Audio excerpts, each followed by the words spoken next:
Hi, I'm Steve Castile. This is Lisa Byron, Savannah Barrett, and Glenn Bridges.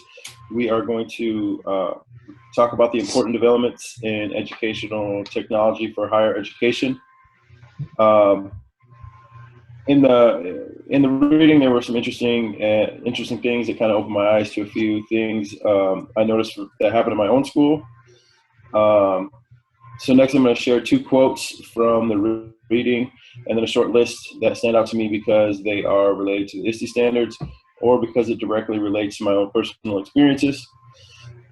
The quotes are technology developments that are very likely to drive technology planning and decision making over the next 5 years are sorted into three related categories. The second quote is a key criterion for the inclusion of the new technology development in this education was its potential relevance to teaching, learning, and creative inquiry and higher learning. And then some of the key points were digital technologies. My school, the principals are constantly coming up with new ways to use the tech, the different devices, internet technologies. Personally, I'm always trying to find new ways for the students to use the internet in order to make it easier without losing its effectiveness. And then the learning technologies.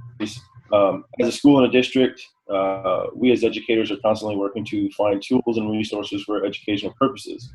The ISTE standards that those go hand in hand with from the visionary leadership is step B, engage in an ongoing process to develop, implement, and communicate technology. Uh, and C also for policies, programs, and funding to support implementation of a technology infused vision and strategic plan.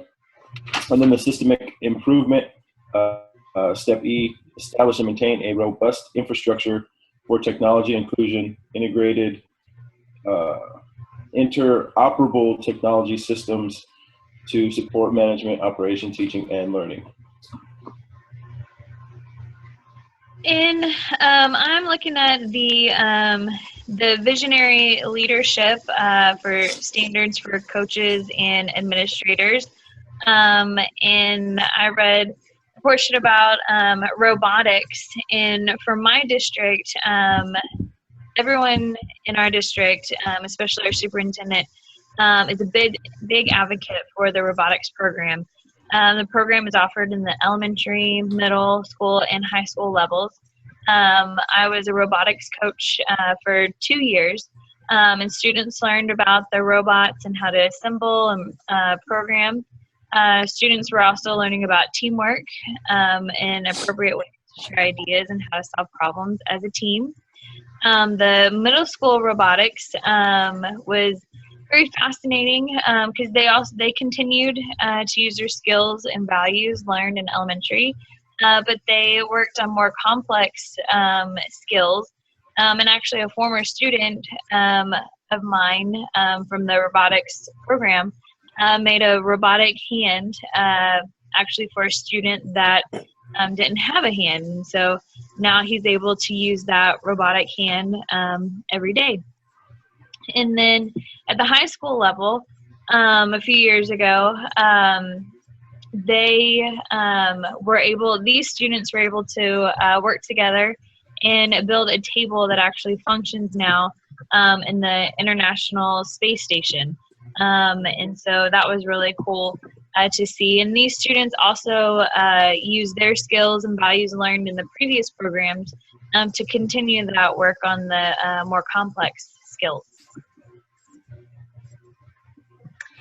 And I reviewed the online learning time to adoption horizon report. And I also reviewed the ITSE standard, the systematic improvement for administrators.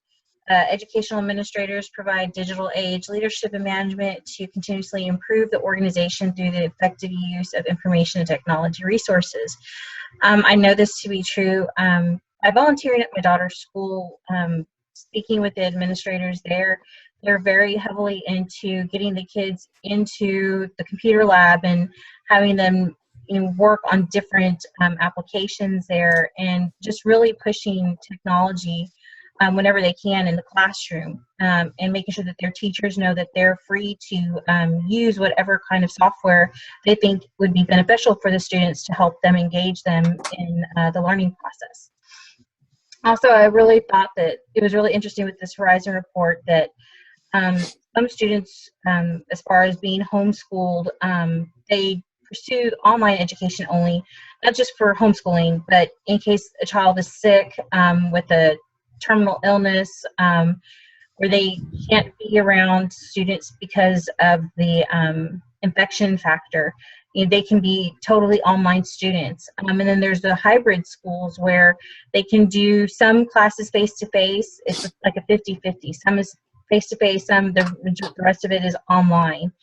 And then some states like Illinois, where there's a lot of snow, they make sure that their students have access online, because on snow days they can actually still log in and do their coursework. It's not just, snow day, free day. They actually still have to log in and do work while they're there. And it also helps improving success rates for at-risk youth, to make sure that if for some reason they're not at school, for one reason or the other, they can still log in and get the education that they need at home if they have access to it.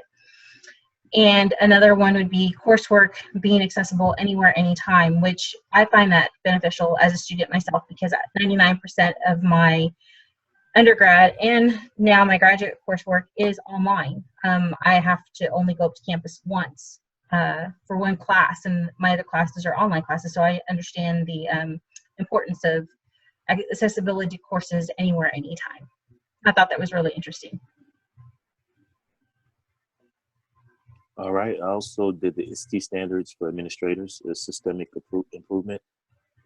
Administrators are tasked with trying to recruit and retain highly competent personnel who use technology creatively and proficiently, as well as maintaining the infrastructure for appropriate technology use. I went directly to an administrator and kind of talked to them about this and some of their issues that they have in implementing technology in the school. And one of the things they came across, one of the things they told me was saying that they know a lot of the teachers, they are high technology users in their personal life, but they're still unable to use technology in the classroom and create a impact on learning in that area. So they struggle trying to find people who are great at these particular things like robotics. There's a lot of STEM activities that they're trying to implement in school curriculum now, and finding somebody who is proficient enough in that is a troublesome area for them. But I know that they, as we stated before, robotics is a very, very, very important thing now.